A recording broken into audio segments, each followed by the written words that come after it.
nada. Do nada. Do nada, Muito o seu repentino. marido virou. Até porque, quase um astro até porque pop assim, rock. eu até falei, quando ele veio conversar comigo sobre essa possibilidade, eu falei assim, até parece, né? Coisa da cabeça dele, coitado, né? E ele não falava também porque eu acho, ele sabia que eu não acreditava nele. Nesse ponto eu não acreditei, realmente, tadinho. Joguei um balde de água fria nele. Porque ele falou assim, ele ficava assim, pelas beiradas, igual o mineiro fala. Ah, porque a situação do Brasil tá difícil, porque uma andorinha só não faz... Aí ele ficava, eu falei, o que você quer falar, Jair? Ah, porque eu penso, eu falei, peraí, tu não tem tempo de televisão, você não tem dinheiro, você não tem voz, e aí? Aí pá, cortei, né, dei uma tramutinada nele ali, e ele parou de falar isso pra mim também. Eu falei, não, isso é um improvável, claro que isso não vai ter chance. Né? E aí ele começa toda essa mobilização nos estados, todo mundo recebendo ele. Aí você foi mudando de ideia? Tipo, Não fui mudando de ideia, não. Eu comecei a ver um movimento muito grande, mas eu sabia que... Eu lembro que eu estava no meu curso de palhaçaria hospitalar e a gente foi fazer uma intervenção urbana ali no Rio. E eu passei em frente a um comércio e tinha uma televisão. E eu lembro que o tempo do outro candidato dava tempo até da bala do revólver, assim, e tal. E batia no copo de leite, e o leite, tchum, câmera lenta. Aí depois, quando apareceu o meu marido, meu marido, quando eu olhei, acabou. Aí eu falei, poxa, fiquei super frustrada com aquilo. Eu falei, esse homem vai ganhar? Não tem tempo de televisão. Só que aí, claro, né, a gente foi vendo a mobilização, né? A internet, né, aquela... super produção que ele tinha ali com aquela gambiarra de casa, Carlos ajudando ele, enfim. E aí ele sofre o atentado. Aí quando ele sofreu o atentado, aí as coisas... Como é que você recebeu a notícia? Onde que você estava? Eu vou falar pra você que eu consegui começar a falar do atentado tem pouco tempo. Acho que foi até lá do evento do Rio de Janeiro. Lá esqueci o nome, aqui no Maracanãzinho. Eu não gostava de ver as imagens também. Eu tive uma síndrome depois do atentado, então toda vez que aparecia isso me fazia mal. Só que ali foi libertador para mim, porque hoje eu consigo falar e eu consigo ver as imagens que eu não conseguia antes. Porque naquele momento eu direcionei toda a minha energia para cuidar dele. Só que depois que eu fui voltando, né, para o meu dia a dia, aí as coisas foram acontecendo. Os programas de saúde foram chegando e aí realmente foi bem difícil para mim esse período desses 4 anos, né? Você tinha medo de um novo atentado nesse período? Sempre. Ainda? Sim. E até porque depois eles começaram a falar da minha filha. Nossa, isso foi muito pesado. Não foi eu vou só falar baixo. Eu vou falar pra você que eu sempre ouvi as pessoas falando assim, quando eu tô fraco é que eu me sinto forte. E eu não tinha essa verdade no meu coração. Porque eu falava, poxa Senhor, quando eu tô fraca eu me sinto mais fraca ainda. Quando eu sofri o atentado, quando o Jair sofreu o atentado, eu estava colocando acessibilidade, né? Eu lutei por colocar Libras nos programas do meu marido. Eu estava no Jardim Botânico, colocando acessibilidade. No primeiro momento ele levou uma facada, mas foi superficial, foi isso que o Flávio já tinha passado para mim. Depois chegaram algumas mensagens falando que tinham perfurado alguns órgãos, aí ficaram informações desencontradas. Olha, é melhor você partir para Santa Casa. Era véspera de feriado, a gente pegou um trânsito muito grande. Eu lembro que no trajeto alguns candidatos me ligaram, a Marina Silva me ligou, acho que foi o Alckmin também, a assessoria, mas a gente estava passando por uma estrada que não tinha sinal, então eu não consegui falar com muitos, consegui falar com a Marina. E cheguei na Santa Casa, estava aquele rebuliço todo, cheguei bem tarde. E quando eu cheguei na Santa Casa, ele estava totalmente desconfigurado. Ele estava cinza e muito inchado e eu não sabia a gravidade. Ele estava com manta térmica, ele estava muito grande, muito inchado. E aí quando eu entrei, que eu vi daquele jeito, ele chorou. E ele falou assim, olha, Mil, o que fizeram comigo. Aí eu olhei pro teto do quarto e falei, Senhor, eu sei que não caiu o fio da nossa cabeça e nem uma folha da árvore sem a sua permissão. Então, se for para a vida, glória a Deus. Se for para a morte, glória a Deus. Eu tive que me apegar a Deus, porque o médico tinha falado, a gente já fez tudo, mas ele pode morrer por isso, por pneumonia, por infecção. E aí eu falei, Senhor, o Senhor tem um controle de todas as coisas. Então, eu me apeguei muito nessa palavra, foi o que me ajudou nos 4 anos como primeira dama. E tinha que transferi-lo à Santa Casa. Foi maravilhoso, os médicos, meu Deus, só Deus mesmo, sabe? Como é que você sente hoje, sabendo tudo que você sentiu, revivendo esse momento que foi extremamente pesado, e ver pessoas, até do atual governo, dizendo que isso não aconteceu? Não, eles são doentes, eu só posso crer que eles são doentes, sabe? Não aconteceu porque a hemorragia foi interna, tiraram acho que 2 litros de sangue. E o Adélio é o que então? O Adélio é um lobo solitário. Então, Até a gente tem que dizer isso por quem causa é o da Adélio, democracia, né? sabe? Quem é o Adélio então?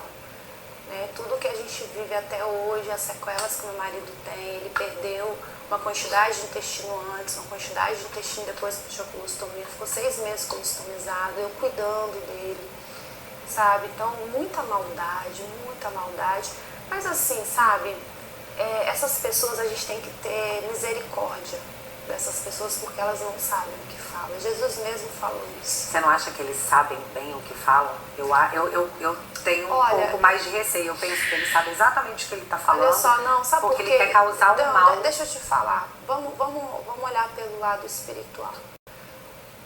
Eles são cegos, eles são usados por uma força do mal. Nós somos libertos. Nós temos mentes abertas, nós somos libertos por uma pessoa que pisou na terra e pagou com preço de sangue. Eles são usados, infelizmente, pelo mal. Essas pessoas são cegas. A palavra de Deus fala que conhecereis a verdade vos libertará. Conhecereis a verdade Cristo, palavra de Deus que se renova a cada dia, que gera frutos de transformação. Tá? Então, eu quero crer que eles são cegos espiritualmente. Sabe por quê? Se você for olhar para o contexto hoje do Brasil, você vê cristãos que votaram em um partido comunista, que é totalmente contrário, que é totalmente ao ideal cristão. Gente, é de contramão com o que a palavra de Deus diz, sabe? É a vida. Eles são a favor do aborto, eles são a favor da legalização das drogas. A gente sabe o que uma mãe passa quando ela perde um filho para as drogas. A gente vê morador em situação de rua, que foi a porta, sabe, para essa situação. Então hoje... Mas eles chamam de política pública de saúde. Hoje eu quero crer, tá, Bárbara, que essas pessoas são usadas pelo mal. E que elas têm oportunidade, sim, de direitar. Eu acho que elas se deixam usar pelo mal. Também, pode ser a casos e casos, tá? A casos e casos. Essa pessoa em específico... Porque eu conheço muitas pessoas convertidas. Você acredita na conversão dessas pessoas? Claro que eu acredito e eu oro pra isso. Ex-pistolista, ex-petista, eu acho incrível quando eu encontro um ex-petista que fala assim: o meu único erro da vida, o meu único pecado foi ter sido um dia petista. Gente, a verdade, ela te liberta. Você tá entendendo? Sempre. E Jesus quer isso. Deus não fez ninguém pra cumprir o propósito do mal. Isso entristece o coração de Deus. Mas tem um problema, né? Fica ali, o mal fica te rodeando para não deixar você chegar aonde ele não quer que você chegue. Tá? E, na verdade, a palavra de Deus. Mas você pode olhar, mas você pode ver também que a maioria são pessoas recrutadas. Eles têm uma estratégia de pegar a minoria para militar, tá?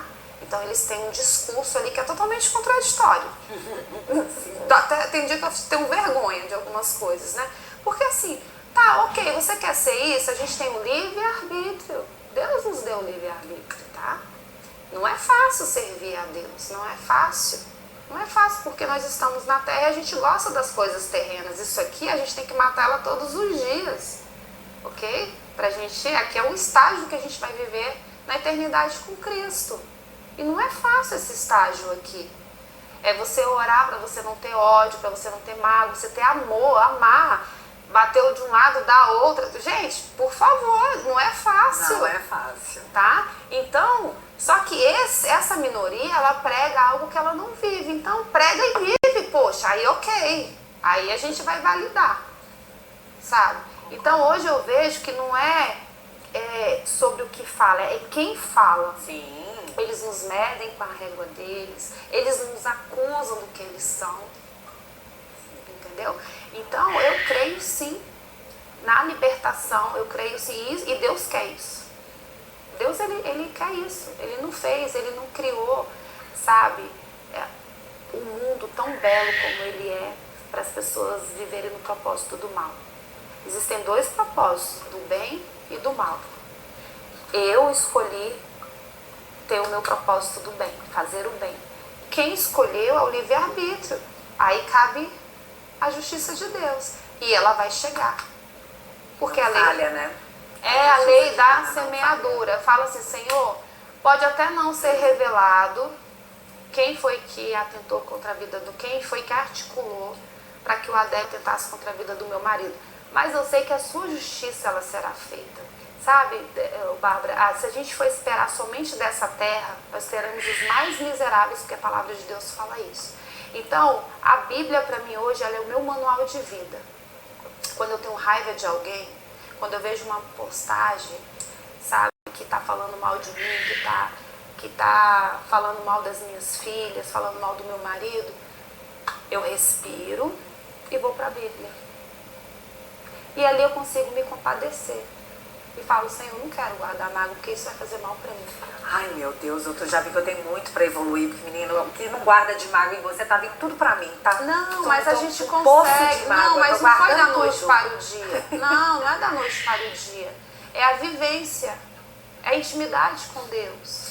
Sabe por quê? Só quem vai sofrer vai ser você, bobona. Não, menina, mas a gente se coloca numa jaula e a gente sofre. Jaula nada, isso me deixa mais esperta. Eu tava falando isso ontem. Não, claro assim, que Bárbara, gera experiência. A gente tava falando de uma pessoa que eu jamais vou falar o nome dessa pessoa aqui, mas assim, que eu não tenho um sentimento muito bom por essa pessoa. Não, Bárbara, a gente tem que tirar isso de dentro de você. Eu não quero que você tire isso de dentro de mim, sabe por quê? Porque isso me deixa reativa, isso me deixa esperta, isso me deixa atenta. Não, mas uma coisa não tem nada a ver com outra. Experimenta trabalhar falando na internet pra você ver se não tem uma coisa a ver com a outra. Aqui, nós estamos aqui hoje. Deixa eu te falar. Esses ataques, deixa eu te falar, não estamos. Nós e aí não eu estamos. me sinto no Eles pregam o que eles não vivem. Eu sei que você foi perseguida, que você é perseguida, nós somos perseguidos, nós estamos no mesmo balaio, tá?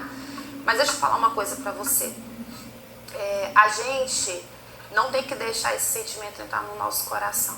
Todas as nossas experiências negativas, elas contribuem para que nós sejamos pessoas melhores, tá? E para que a gente... Isso vai gerar experiência, você vai saber lidar com essas pessoas. Deus, ele tem algo muito íntimo comigo, assim, eu agradeço muito a ele por esse amor e por esse cuidado que ele tem pela minha vida, pela minha família. Eu sempre orei pedindo para ele, Senhor, me revela as mentes e os corações das pessoas. E os 4 anos de Alvorada, ele revelava as mentes e os corações. As pessoas não se criavam lá dentro. Você está entendendo? Então, ele me dava a forma de lidar com essas pessoas. Sabe? Eu sabia lidar. Eu sabia que aquela pessoa era alpinista. Eu sabia que aquela pessoa ia nos decepcionar. Eu sabia. Eu conhecia todos, eu nunca falhei. Eu quero saber se você está ciente dos próximos alpinistas. Isso é uma pergunta que está daqui a pouquinho, então não dê spoiler sobre esse momento. Tá. Que ele vai voltar em breve. Tá, e aí o que acontece? É pra você saber lidar com o seu inimigo. Você tá entendendo? Uhum. Tipo assim, querido, você tá achando que você tá me dando atestado de burrice, mas eu sei quem você é. A tua ficha já tá revelada. Então você sabe lidar com essas pessoas. Então você ora, pede pra Deus não entrar no seu coração e vida que segue. Só que você se fortalece, você fica mais forte, sabe? E você começa a ter experiência no meio ali do caos, do né? caos. Porque do você é caos. inserido num caos. No caos. Eles ditam pra você um jeito. Você sabe que de quando eu viver. trabalhei no Congresso, eu fui assediada apoiada por 2 deputados. E aquilo era muito novo para mim, né? Eu era vendedora de uma vinícola. Eu fiz um curso de sommelier pela ABS, então eu gostava de vender os meus produtos. E acabei caindo ali no congresso. E foram 2 anos muito difíceis, porque eles vinham pra cima mesmo. Então eu sei de muita coisa. Você não tá afim de contar nada? Não. Pode ficar à vontade. Tá só nós aqui, Então eu passei por muita coisa. E naquele momento que eu conheci meu marido, eu já estava querendo sair. Porque aquilo não era o meu meio. Quando você conheceu ele, você saiu de lá? Não, eu estava querendo sair. Se eu tivesse saído no período que o meu parlamentar perdeu as eleições, a gente não teria se encontrado. E eu não queria pelo ambiente hostil, pesado, assédio moral, sabe? Porque eu sofri muito com assédio moral, muito. E aí eu falei, eu não quero mais isso pra mim. Eu não quero mais a política pra mim, por essa experiência. Olha onde eu caí. Então ali pra mim foi um estágio. Tipo assim, opa, eu tô aqui, mas eu sei como que funcionam os bastidores. Porque você precisa ter experiência para você poder executar o seu trabalho. Então eu sabia que não ia ser fácil. Mas você achava que ia ser tão difícil assim? Não achava porque, como eu falei pra você, nós chegamos de uma forma atípica, né? Meu marido sofreu um atentado. Mais café? Sim, e ele está adoçado. Pois é, a gente cometeu uma fake news aqui, né? Eu tô te atrapalhando? Falamos.